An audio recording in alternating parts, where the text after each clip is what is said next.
We're driving a Toyota Tundra. Can I tell you a secret? This is actually the 2025 model, not the 2026. But here's the thing, this is the one that they had in the press fleet, and everything in this review is gonna refer to the 2026 model because it's essentially identical to this one with a few key changes. We're gonna cover the changes, but we're gonna treat this like a 2026 model year review. Oh, and also we're gonna answer a question. Is this the ultimate family truck? But first, here's how much the 2026 Toyota Tundra costs. The look of everything is very squared off and brawny, super appropriate for a truck. There is a lot of hard, scratchy plastic here, and even high up in places where you are likely to touch it. I don't really mind because that keeps the cost down and it's still a wipeable, good, useful material. Yeah, the wipeability is certainly a good case. I don't know if it keeps the cost down because this is more than $60,000 worth of pickup truck. Plastics aside, man, this is a really functional space. The center console area, you got this little area where you can put some stuff or slide it away and have easy access to the stuff that's in there without needing to lift the whole thing up. If you want to lift it up, there's a lot of space in there. You got cup holders back here for the rear passengers, cup holders up here for the front passengers, a double phone zone where you can, string wires to phones and have them set up there. There's also another charge port up here. I really appreciate this generous dash nook as well as all the storage in the door. We have 3 levels of storage. It's both front and rear doors. We're driving the TRD Rally Package. We'll talk more about that in a little bit. Some of those heritage striping bits in here and some of the stitching does elevate the vibe in here a bit. Particularly on the seats. I love the subtle stripe on the back. Plus, these seats are super comfortable. Yeah, Toyota does a really good job of just getting rid of all the pressure points. And I'm finding a reasonable amount of lateral support without any limitation to my arm movement. It's a really nice seat. The version we're driving is the Crew Max, which is the larger cab version. Consequently, seated behind my ideal front seat position, there is a lot of space for me to spread out and flail my arms. And Kiddo, how do you find sitting back there? There's a really wide space. Even the middle seat is almost wider than the outer seats. You and I can sit side by side and not, bother each other by being in each other's space. We do not have a side step getting into the vehicle. How do you find climbing in and out of the Tundra? It's not too hard for me. I can reach the handle, although I am kind of sad that there's no side step. If you were 5, do you think you'd be able to get in here? No. Nope. No, I would need help. I am so grateful that there is a handle at every seat because I definitely use them. One more front seat note that I thought was interesting is that we're driving more than $60,000 worth of Tundra and we do not have seat memory in here. So that feels like a weird omission at this price point. Again, we'll talk about the TRD Rally Package in a bit, but it's a lot of money and it doesn't add all the things you would expect for a vehicle of this price, but it does add some cool stuff. Moving back to the rear seats, you can flip those seats up in a 60-40 split, or you can also flip the seat backs down, which gives you access to those top tethers and a little bit of storage space. And back there, we have standard rear vents, but only in the Crew Max version. Our Tundra tester has the smallest bed offered, which is 5.5 feet. The bed on the Tundra is made out of sheet molded composite and it's aluminum reinforced, so it's not going to rust, which is helpful, and it's pretty resistant to the damage back there. I'm used to so many bed gimmicks that this just feels pretty straightforward. It's a place to store your stuff. There's some tie down points and there's some shaping in the bed, so you can, like, let's say, put some wood in there for creating segmentation. It's a functional space. What we don't have back there is, like, let's say, an easy way to get in, like corner steps like you might find on some of the Chevrolet product, or maybe like a step built into the tailgate like Ford offers. The tailgate does have some niceties though. It has a standard easy lift function, and then ours has the optional knee assist. Now it's telling me I'm about to crash into that boat that's parked on the side. I wasn't, but I appreciate your concern for me, Tundra. That knee assist is pretty cool. So easy our daughter can use it, so you just kind of give it a little and it'll just raise itself right back up. Sweetie, what's the car seat situation? There are lower anchors in the outboard positions, as well as 3 top tethers. The top tethers are a bit difficult to access because you have to pull the seat back down and they are nestled in the carpet. On the plus side, the space back there is so generous. Plenty of room for car seats 3 across and room for a rear-facing car seat back there with plenty of room for the front passenger. As for safety, the NHTSA has rated the Toyota Tundra 5 stars overall. IIHS testing is interesting. If you go with the Crew Max version, it's a top safety pick plus. And then if you go with the double cab, it's just a top safety pick. And I'm not sure why there's a distinction from one to the other. But we do have a full suite of active driver assist technology plus 8 airbags standard family. What do we think? Is the Toyota Tundra family friendly? Family friendly. Rear window test. All the way down. Wow. Blink. Haven't noticed it's doing a thumbs up. Armrest test, driving in a comfortable 8 and 4, very easy access to the inboard and outboard armrest, a big wide perch, there's no stitching where my elbow contacts the area, a good squish factor too. I'm gonna go 85% inboard, 90% outboard, moving onward to style.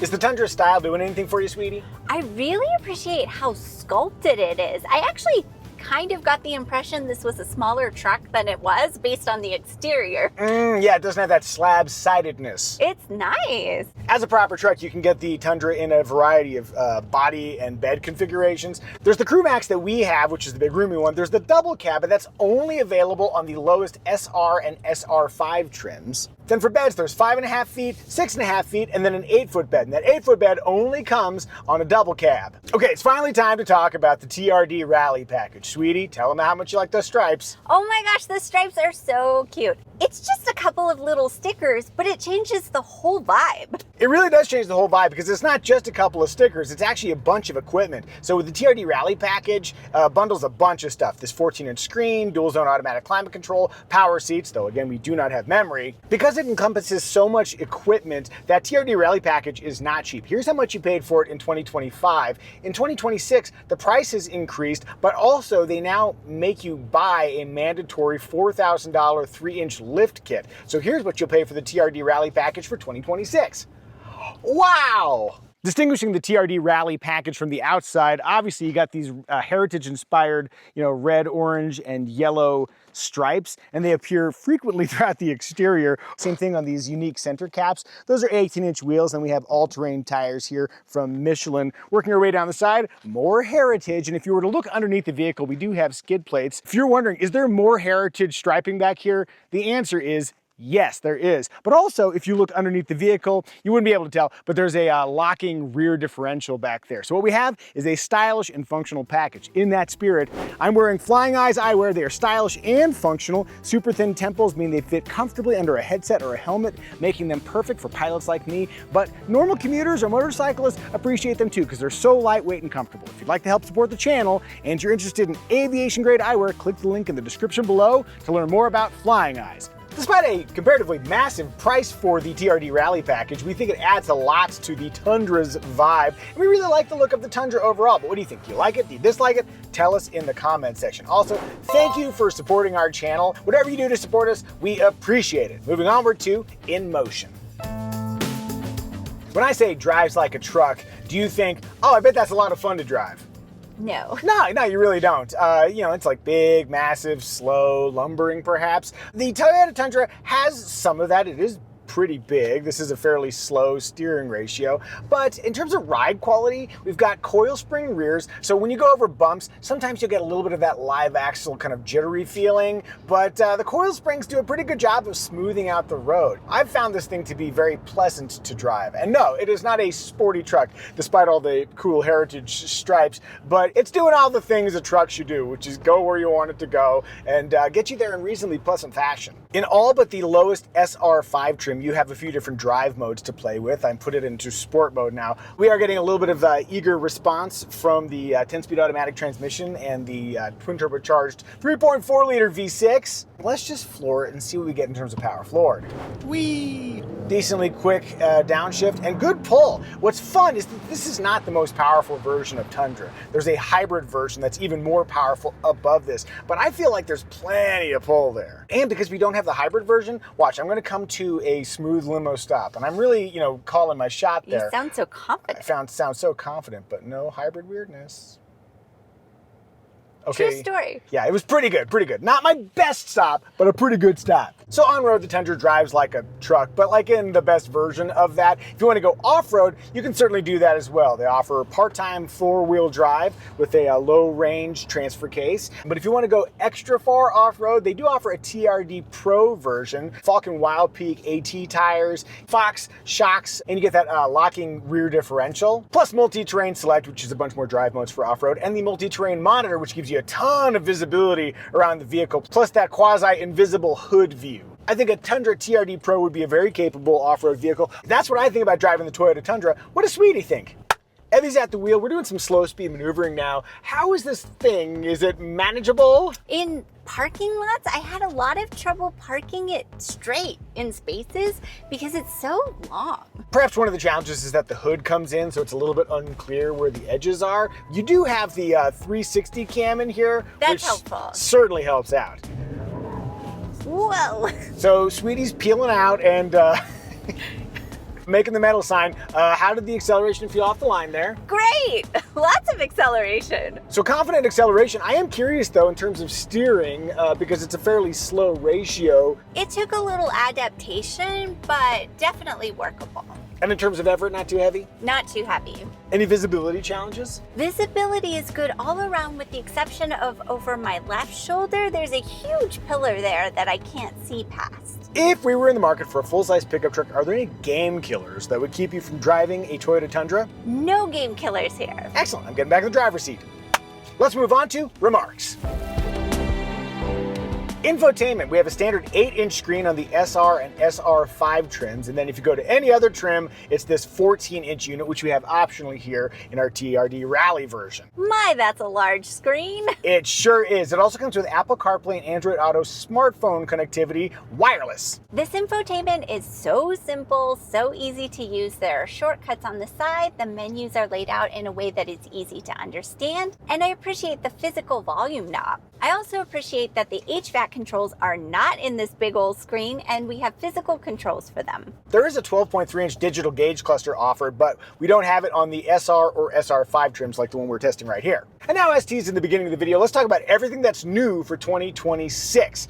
There's a new 32.2-gallon fuel tank that's standard on all trims. Woohoo! You can now get the isodynamic seats that were previously only offered in the Tacoma in the TRD Pro version of the Tundra. There's a new textured leather in the Capstone trim. A tow hitch with 7 and 4-pin connectors is now standard on all trims. And there is the Wavemaker color newly available for 2026. And I really love a stupid color. If I were to get a Tundra, I'd go Wavemaker. That's pretty much it. Basically the same truck from 25 to 2026. Oh, and one more thing, prices have gone up. Here's how much the base Tundra costs in 2025 versus 2026. And then here's how much our exact tester cost in 2025 versus 2026. So if you can find a deal on a 2025, I'd grab it. And now let's take a look under the hood in a test inspired by my buddy Brian. Here's how you open the hood on a Toyota Tundra.